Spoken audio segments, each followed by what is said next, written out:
This is Judith chapter 2, the campaign in the west.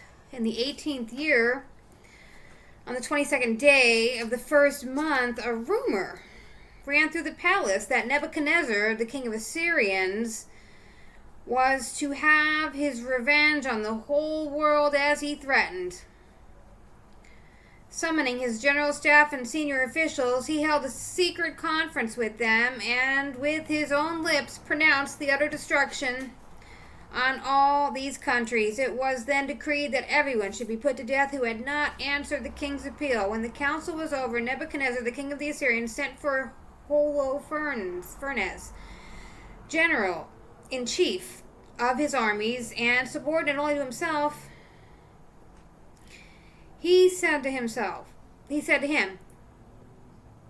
"Thus speaks the great king, Lord of the whole world.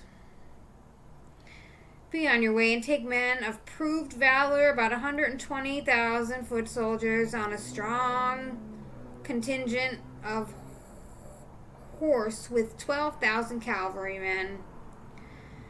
Then advance against the western land, since these people have disregarded my call. Bid them,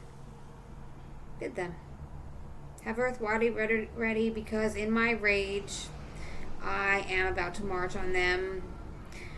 The feet of my soldiers will cover the whole face of the earth. I will plunder it.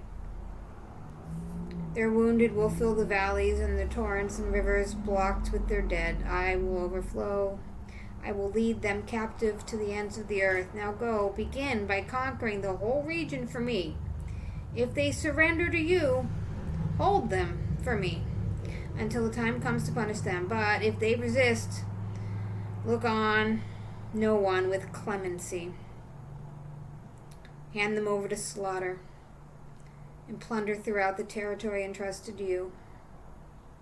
For by my life and by the living power of my kingdom I have spoken. All this I will do indeed. And you neglect none of your master's commands. Act strictly according to my orders without further delay." And leaving the presence of his sovereign, Holofernes immediately summoned all the marshals, generals, and officers of the Assyrian army and detailed picked troops as his master had ordered, about 120,000 men and further 12,000 mounted bowmen.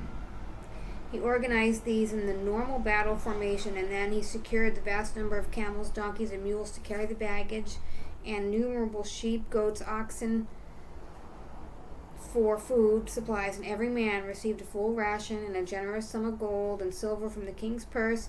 Then he sent out for the campaign of his whole army in advance of King Nebuchadnezzar to overwhelm the whole western region with his chariots, horsemen, and his picked body of foot.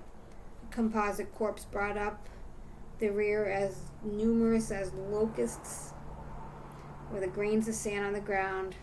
There was no counting the multitude. Thus they set out from Nivea and marched for 3 days towards the plain, the stages of Holofernes' advance, towards the plain of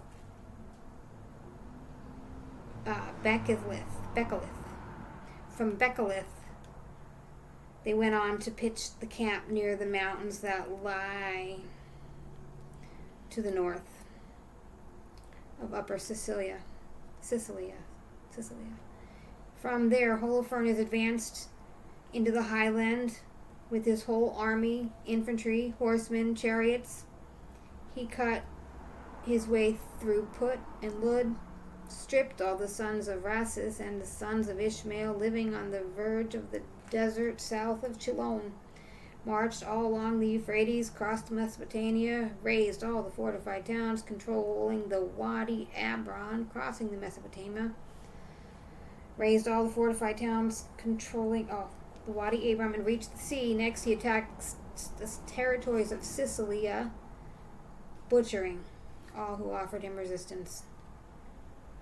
Advanced on the southern frontiers of Tepeth, facing Arabia, completely encircled Midianites, burned their tents, plundered their sheep, made his way down to Damascus in the time of the wheat harvest, set fire to the fields, destroyed the flocks, herds, sacked the towns, laid the countryside waste, and put all the young men to the sword, fearing and trembling, seizing all the coastal peoples, the population of Sidon and Tyre, of Sur, Acnea, Jamina, Azotus, Ascalon, were panic-stricken.